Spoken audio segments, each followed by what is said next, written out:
너는 어느 지방에서든지 빈민을 학대하는 것과 정의와 공의를 짓밟는 것을 볼지라도 그것을 이상히 여기지 말라. 높은 자는 더 높은 자가 감찰하고 또 그들보다 더 높은 자들도 있음이니라. 땅의 소산물은 모든 사람을 위하여 있나니 왕도 밭의 소산을 받느니라. 은을 사랑하는 자는 은으로 만족하지 못하고 풍요를 사랑하는 자는 소득으로 만족하지 아니하나니 이것도 헛되도다. 재산이 많아지면 먹는 자들도 많아지나니 그 소유주들은 눈으로 보는 것 외에 무엇이 유익하랴?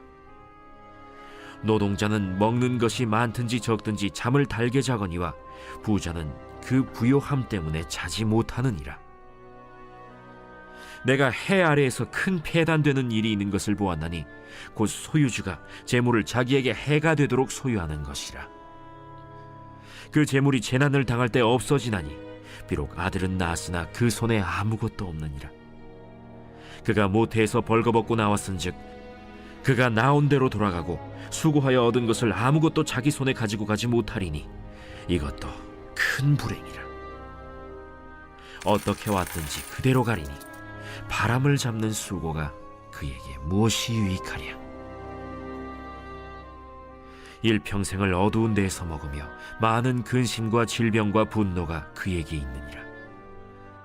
사람이 하나님께서 그에게 주신 바 그 일평생에 먹고 마시며 해 아래에서 하는 모든 수고 중에서 낙을 보는 것이 선하고 아름다움을 내가 보았나니 그것이 그의 몫이로다. 또한 어떤 사람에게든지 하나님이 재물과 부요를 그에게 주사 능히 누리게 하시며 제 몫을 받아 수고함으로 즐거워하게 하신 것은 하나님의 선물이라.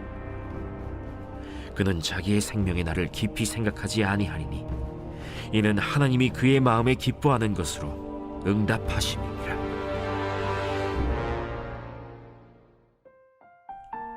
안녕하세요. 오늘도 새 아침이 밝았습니다. 오늘 저와 나눌 주제는 선하고 아름다운 일입니다.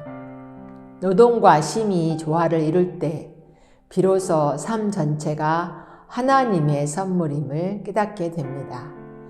수고하는 삶이 어떻게 하나님의 선물이라고 느낄 수 있겠습니까? 공평하신 하나님을 노려하지만 현실 세계는 불공평한 것 천지입니다. 소수가 대부분의 자원을 독점하고 다수가 얼마 안 되는 자원을 나눠 쓰는 것이 현실입니다. 하지만 누구도 행복하지 않습니다. 부자는 자신의 재산을 지키기 위해 불안해하고 가난한 자는 근근히 살아가며 힘겨워합니다. 지금도 유전무죄, 무전유죄라는 말이 통용되고 있습니다.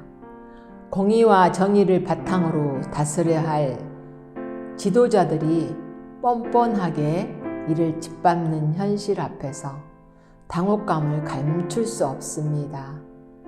권력자들은 백성을 돌보지 않고 자기보다 높은 자들의 환심을 사기 위해 갖가지 불의를 저지릅니다. 이것이 현실입니다. 끝도 없는 욕망이 풍요롭고 편리한 삶을 선사해 주었지만 동시에 주변 사람은 물론이고 자신조차 불행에 빠뜨리기도 합니다. 고용자는 더 많은 수입을 확보하기 위해 머리를 짜내고 노동자는 허리가 끊어지도록 일을 합니다. 모두가 행복한 세상은 언제쯤 이루어질 수 있을까요? 심은 대로 거두고 수고한 만큼 얻을 수만 있다면 감사한 일입니다. 하지만 현실은 수고하지 않는 자가 열매를 거두는 일이 허다합니다.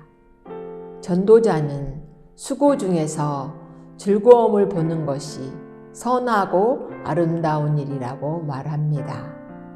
즐거움은 인생의 끝이 아니라 오늘 틈틈이 맛볼 수 있어야 할 것입니다. 성실하게 일해서 재산을 모아도 순식간에 다 잃어버릴 수가 있습니다. 부와 지식이 현재를 살아가는 인간에게 기쁨을 제공하지 못한다면 그것은 어떤 가치가 있겠습니까? 고단하고 바쁜 일상 중에서도 쉼을 찾고 기뻐할 때 수고와 안식이 모두 선물이 될 수 있습니다. 그래서 노동이 안식이 될 수 있습니다. 오늘 선하고 아름다운 일이 그 노동과 쉼이 조화를 이룰 때 비로소 우리가 안식을 누릴 수 있다는 것을 생각하며 일할 수 있는 기쁨을 맛보는 저와 여러분 되기를 원합니다.